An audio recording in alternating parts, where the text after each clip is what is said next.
Haji Halim sedang menunjukkan begini cara sayang kepada ibu. Wahai kalian yang tak menghormati ibu, yang menyepelekan ibu, yang merendahkan ibu. Malam ini lihat, beliau tidak ada ceramah, tidak ada tausiah, tapi langsung dibuat begini cara menghormati ibu. Ini sekarang banyak orang tak menghormati ibu. Berapa banyak ibu yang awalnya bantu-bantu, lama-lama jadi pembantu. Dulu dia tidak tarawih, kenapa? Karena kita menangis merengek di rumah. Sekarang di hari tuanya dia tidak tarawih juga. Kenapa? Dia menjaga cucunya. Berapa banyak itu terjadi. Jangan sampai. Dia tidak pernah menolak cucunya, dia sayang. Tapi kita yang berpikir, berapa kali dia tidak jadi sholat duha karena kita kencing di kaitnya. Berapa kali dia tidak tarawih karena kita menangis merengek sampai subuh datang. Berapa kali dia tidak iktikaf karena kita. Andai dia masih hidup hari ini, datang, belikan pakaian yang paling dia suka, belikan perhiasan kalau ada. Andai tidak cium tangannya, tapi yang sudah meninggal dunia, jangan lupa kau doakan, Rabbil firli wali walidayya warhamhuma kama rabbayani shaghira. Berdoa pun kau tak mau, apalagi yang akan kau bawa menghadap Allah SWT. Meregang nyawa dia melahirkan engkau. 9 bulan 10 hari kau menumpang di perutnya. 2 tahun kau menyusu, melahirkan, menetes darahnya dalam badanmu. Andai kau gendong dia dari Palembang, jangan sebut Palembang lah Pak Ustaz, dari Pekanbaru Riau, kau gendong dia sampai ke Makkah, kembali lagi, belum tentu dapat menebus satu teriakannya saat melahirkanmu. Lalu apa yang bisa kau lakukan? Datang seorang ibu pergi ke tempat servis HP. Nak, tolong anak lihatkan HP saya rusak kayaknya. Dia periksa, ini enggak rusak bu. Terus, memang anak ibu enggak nelpon. Kenapa kau tidak telepon? Datang dia ke rumah anaknya. Nah, ibu enggak ada uang mau buka puasa, bisa minjam 100.000. Apa kata si anak? Sebentar ya ma, aku tanya istriku dulu. Ini Ustaz dapat dari mana? Ada yang kirim WA grup. Jadikan ibumu seperti raja, maka rezekimu akan diberikan Allah seperti rezeki raja-raja. Bukan hadis, dapat dari grup WA. Ini ibu minta terus sholat tarawih, tapi sang anak sudah tidak bisa. Aku mau hentikan saja sholat tarawih ini, karena mau buat tenda ini tidak bisa. Tiangnya bambu, sudah bocor. Kita stop saja sholat tarawih bersama ini. Apa kata si ibu? Buatlah sholat tarawih terus, nanti Allah akan berikan engkau gedung yang besar. Dengan gedung besar itu kau akan tetap sholat tarawih. Mana gedung besar itu? Inilah dia gedung besar. Langsung dikabulkan Allah Subhanahu wa taala. Karena setelah Allah langsung orang tua. Wa qadara rabbuka alla ta'budu illa iyyah. Allah sudah wajibkan engkau menyembah Allah. Setelah Allah, wa bil walidaini ihsana. Kedua orang tua. Jangan kau lawan ibumu. Kayak anak-anakku, jangan kau lawan ibumu. Karena kau lawan ibumu, kau tak pernah mencium kebahagiaan. Walaupun hartamu banyak, kau akan berenang dalam air mata penderitaan sampai kematian datang. Ada pezina hidup di dunia senang, ada pecandu narkoba hidup di dunia senang, tapi orang yang durhaka tetap dapat dosanya dibalas Allah di akhirat. Di dunia coba dapat. Ustaz, kalau di akhirat dapat, di dunia dapat, untuk apa lagi di dunia? Yang di dunia itu DP-nya. Nanti di akhirat akan kau dapatkan cashnya. Oleh sebab itu jangan main-main dengan ibu. Datang seorang laki-laki, ya Rasulullah, izinkan aku mati syahid. Karena orang yang mati syahid itu tidak akan merasakan sakratul maut illa kal qars, seperti cubitan pada tangan. Izinkan aku mati syahid, karena kalau aku mati syahid tidak akan ada azab kubur. Izinkan aku mati syahid, karena kalau aku mati syahid tidak akan ada hisab, langsung masuk surga. Nabi bertanya, alaka min ummin, ibumu masih hidup? Ibumu ada di rumah? Ya. Ilzam rijlaiha fathammal jannah, urus tapak kakinya, akan kau dapati surga di sana. Tak perlu kau mati syahid, tapak kakinya kau urus, kau dapati surga di sana. Kalau tapak kakinya kau urus dapat surga, apalagi kau urus kepalanya, apalagi kau urus badannya. Pulang dari sini urus ibumu, mandikan dia, belikan pakaian yang baik, cari makanan kesukaannya. Kalau dia sudah meninggal, maka kau datang ke sana, langsung dapat tisu. Bapak Ibu yang dimuliakan Allah Subhanahu wa taala. Ini Ustadz suaranya menggelegar nih, marah apa? Enggak, saya tak marah. Terus dikasih Haji Halim buka nasi kuning tadi, makanya suara menggelegar.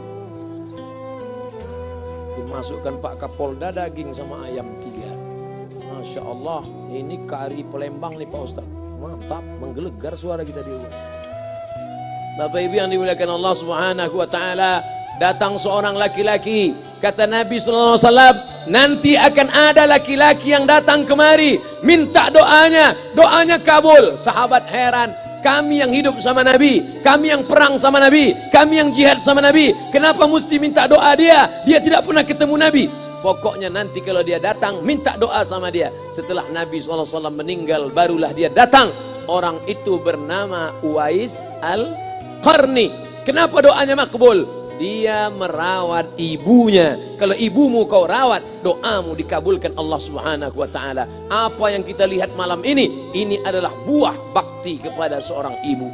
Ya Rasulullah, man ahaqqun nas bi husni sahabati? Siapa yang paling layak mendapatkan baktiku? Ummuka. Siapa lagi? Ummuka. Siapa lagi? Ummuka. Ibumu, ibumu, ibumu. Summa man? Siapa lagi? Abuka. Kami, Ustadz, Jenderal Bintang 5, alim ulama, kami hanya dapat 1, sedangkan kalian ibu dapat 3. Ibumu, ibumu, ibumu. Kenapa ibu dapat 3? Karena ibu bisa melakukan 3. Ibu mengandung, ibu melahirkan, ibu menyusukan. Kalau bapak mau dapat 3, coba yang 3 ini. Pulang dari sini, pergi ke tempat jual kelapa muda, beli 1. Jangan dibelah, ikat di perut 9 bulan 10 hari. Kalau mau merasakan melahirkan, pulang dari sini, pergi ke tempat jual mangga. Telan bulat-bulat, keluarkan bulat-bulat. Emang enak jadi perempuan. Mereka luar biasa. Tanya ibumu, berapa kali dia meninggalkan puasa Ramadan? Saat mengandung engkau, 30 hari dia tak puasa. Saat menyusukan tahun pertama, 30 hari dia tak puasa. Saat menyusukan tahun kedua, 30 hari dia tak puasa. Saat dia mau ganti qadha tahun berikutnya, adik mau menyusul. Hari ini dia belum mengqadha puasanya, dia terhutang di hadapan Allah. Lalu apa yang bisa kau lakukan? Malam ini betul-betul disadarkan. Alhamdulillah, ibu saya masih hidup, umurnya 70 tahun. Saya akan pulang dari kajian malam ini. Nampaknya malam ini saya yang ceramah, saya yang tausiah. Tapi saya mengambil pelajaran. Pulang dari sini saya akan lebih sayang pada emak saya. Saya lebih cinta kepada ibu saya. Saya malu, saya hanya pandai berceramah, berkata, tapi orang sudah mengamalkannya langsung. Haji Alim membelikan gelang ibunya 2 kali sampai 4 kali setahun. Gelang cincin. Sudah dibelikan 2 bulan, hilang. Kemana? Ada orang susah tadi aku kasih. Ternyata itu yang membuat rezeki melimpah ruah. Maka rezeki buah yang sudah matang harus kita joloknya dengan apa? Dengan berbakti kepada ibu. Bapak ibu yang dimuliakan Allah, saudara-saudaraku yang dimuliakan Allah Subhanahu wa taala. Ibu ini luar biasa. Sampai-sampai ibu, Ustaz jangan nunjuk pakai tangan kiri lah. Oke, pakai kanan. Ibu, andai ngomong ibu salah, tetap dikabulkan Allah Subhanahu wa taala. Ada seorang ibu memanggil anaknya, "Ya Juraij, wahai Juraij." Anaknya sedang beribadah. Ibadah pada Allah atau nyambut ucapan ibu? Allah lebih mulia, dia diam. "Ya Juraij." Dia tetap diam. "Ya Juraij." Dia tetap diam. Dia tidak jawab seruan ibunya. Sampai akhirnya ibunya berkata, apa kata ibunya? "Allahumma la tumitshu hatta turihi wujuhal mumisat." Jangan matikan Juraij sebelum matanya melihat wanita, maaf, tunasusila. Jangan matikan Juraij sebelum matanya melihat wanita tunasusila, WTS PSK, orang nakal, orang jahat. Tidak mungkin ahli ibadah matanya melihat orang jahat, tapi takdir berkata lain. Tak lama setelah ucapan sang ibu, ada seorang WTS PSK hamil, tidak diketahui suaminya, ditangkap, ditanya, "Siapa yang menghamilimu?" Apa kata si perempuan? "Yang menghamiliku adalah Juraij."